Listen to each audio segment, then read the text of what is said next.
আজকে যা বৃষ্টি পড়ছে মনে হয় না কেউ আসবে দোকানে। সারাদিন বৃষ্টি, সকাল থেকে হাতে গোনা কয়েকজন কাস্টমার এসছে। রাস্তার দিকটা দেখাচ্ছি, দেখো কিরকম বৃষ্টি হয়েছে।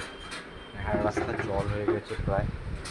আর সামনের দোকান টোকান একটা কিছু খোলেনি, রাস্তা দিয়ে সব ছাতা নিয়ে ঘুরে বেড়াচ্ছে। আরও বৃষ্টি হতে পারে বলছে।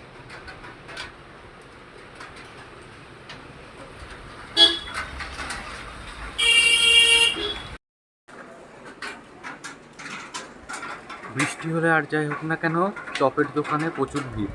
ওই যে ওখানে একটা ছোট চপের দোকান আছে, চপের দোকানে লাইন দেওয়া, দেখেছো? জলের মধ্যে দাঁড়িয়ে দাঁড়িয়ে সব চপ কিনছে, ছাতা মাথায়। আর আমার দোকান ফাঁকা, লাইন পড়ে গেছে। রাস্তাঘাট জলে একদম ভরপুর, দোকানপাট বন্ধ।